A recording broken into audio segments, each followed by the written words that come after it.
Okay, hello everybody. I am going to do a quick tutorial video on how I polish everything after I oxidize.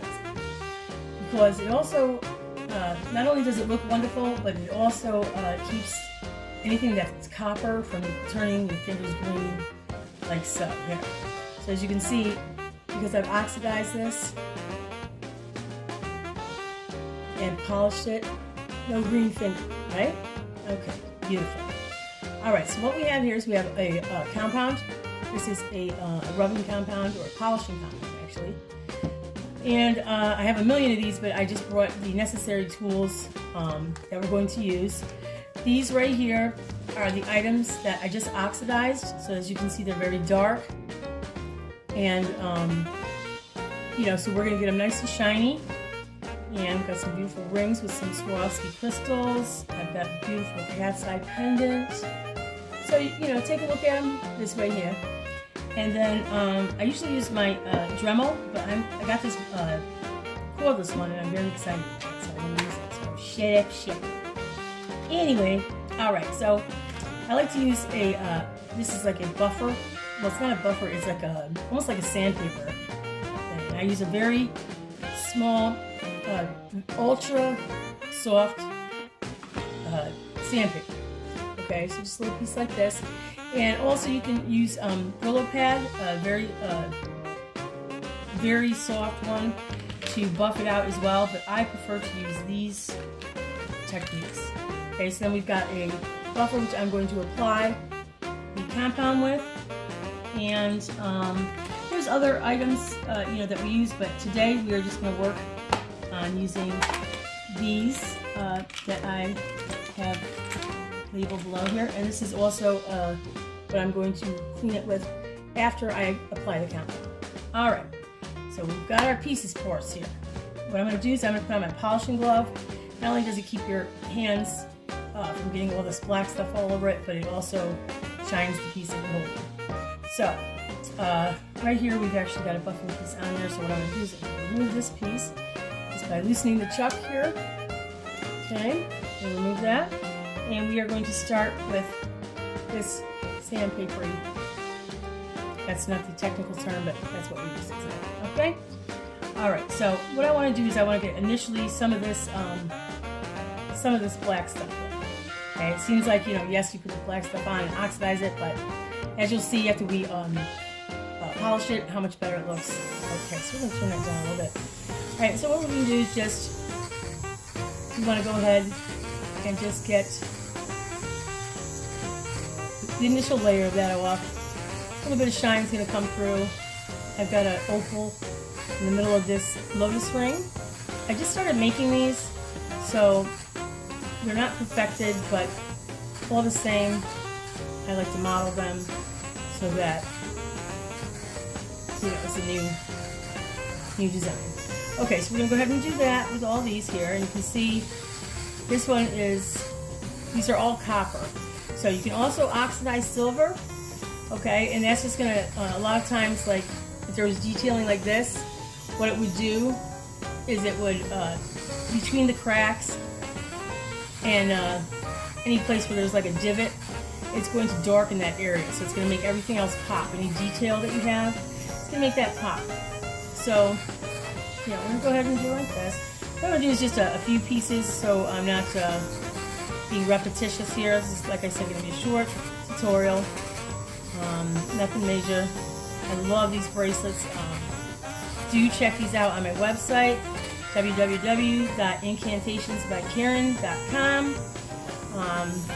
And I will be doing another giveaway soon, people. So please, if you are not subscribed, please subscribe, because that is the only way to win. Gotta be in it to win it, man. Gotta be in it to win it. So we got a little bit of turquoise on here.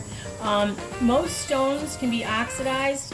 However, if you were uncertain, there are certain topaz and other stones, usually of softer nature, that I wouldn't advise oxidizing. If you'd like to oxidize the piece, I would brush it on by hand. You're going to dip it into a liver of sulfur solution, which is how you oxidize it. there's a few ways to oxidize. You can do it naturally with like eggshells and other things, but I prefer my house not to smell like egg farts. So it's not that this is much better.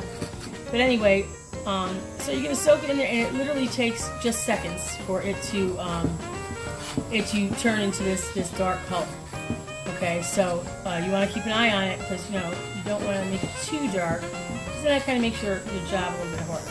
All right, so what we're gonna do now is we are going to change from the Brillo thingamadig, and I'm gonna go ahead and use this piece here, which is a harder cotton, and I'm going to get this full of some, try not to have that fly in the face, full of some compound, and we're going to go ahead and we're going to just, using back and forth motion, okay, like so. You can even see the shine coming out of it now. See that? It's going to leave a little bit of black on there, which is okay, because our third step is going to remove that, and you're going to get a beautiful shine, but you're still going to have that darkness of the oxidation that really, really makes it pop. Some people prefer to not darken their pieces. Personally, copper and any precious metal is going to oxidize and tarnish. Okay, which is basically what oxidize is, it's just tarnish. So, using back and forth motions, side to side, we're going to go ahead and get that compound rubbed into the metal and kind of get that going. As you can see, it's already starting to shine a little. I don't know if you can see that. I'm blind as a bat without my glasses. Okay, so we're going to go ahead and do that. Get a nice little shine going there. Carla, you stay there out of the picture. You're not the movie star today, Carla. That's my cat. She thinks that she owns the joint, which pretty much she does. But today she's going to stay the hell out of my way. Right, Carla? Don't be a turd. Carla, I'm doing this right now and you know that. So don't mess with me. Alright, we got to talk about this. I know, you're very cute. You're absolutely adorable. But I'm going to tell you what, you're not adorable when you do shit that I told you not to do. Alright? Crud. Sorry, people. Anyway, so I'm going to go ahead and get that nicely ground in there. Alright? And let's do piece number 2. Okay, we'll put a little more compound on there. And like I said, we're going to use that back and forth motion. I'm kind of doing this a little bit hurried because, like I said, I don't like to make really long tutorials for things like this because A, it's boring, and B, most people are not that mentally challenged where they can't figure this out. Okay, so you can see some of the shine coming through, like I said, but it's not going to be at its tip top yet. Okay, but it is, as you can see. See how that? There's that part there. See that? It's starting to get shiny. Okay. So, and our last piece, which is these gorgeous. I'm telling you, you've got to check out these bracelets. These are my best sellers, and they are just so beautiful and really quite simple. You can wear it with any type metal. This one happens to be copper. I do make them in silver and also brass. However, right now I am making copper because that is a really warm look that I love. And copper just has, genuine copper is just a very beautiful metal. It's really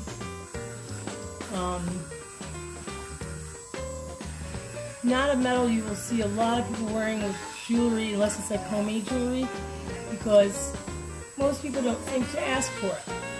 Okay, but it's really just, it's quite beautiful, and it has just like that nice tan flesh tone for any type of skin, really.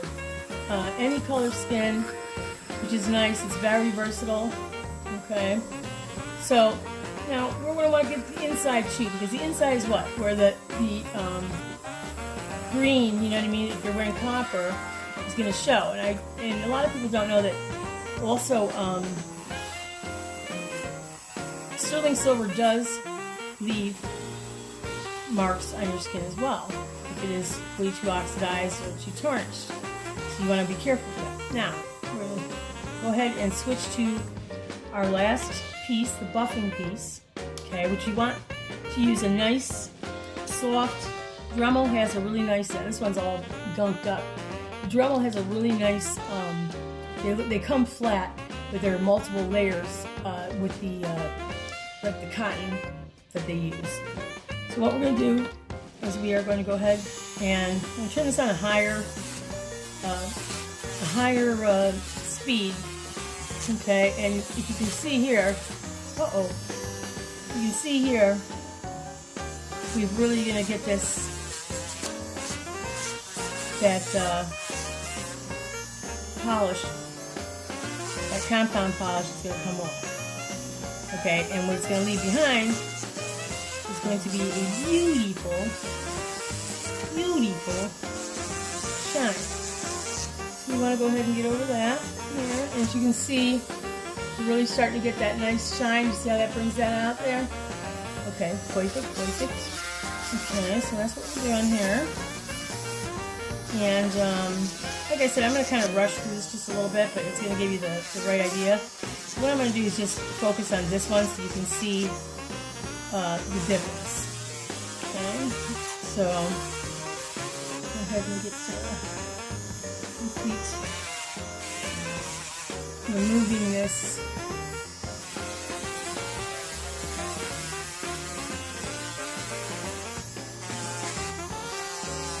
And you want to kind of go with the opposite of the grain. If the wires are going horizontal, you want to go vertical as well as horizontal, so that you get the full effect of the shine. And you always want to get the entire piece, underneath and all, because this is, you know, we're not just showing the front of the object. You want everyone to be able to enjoy the whole piece. Okay, so if there are little tough spots in between that were maybe more difficult to get, you can utilize this small piece of, just a little piece of extra fine sandpaper.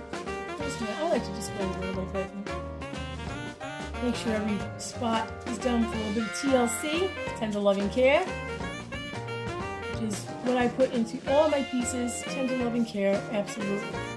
Now,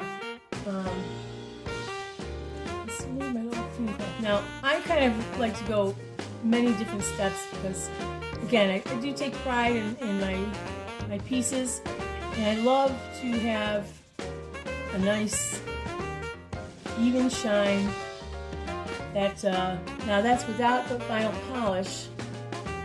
You can see that. You see how much nicer that is?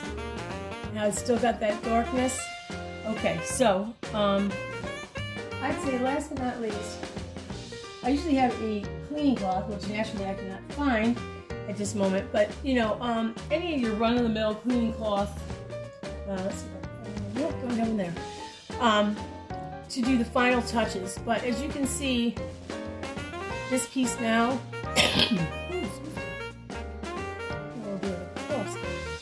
you can see that this piece is really quite different from what we started with, which was this here. Okay? So you see the difference there and that nice shine that you've got. Great. Alright everybody, I'm going to be doing another tutorial today on making these lotus flower earrings or pendants, okay? And so stay tuned, but I thank you all very much for joining me, and I will see you guys on the flip side.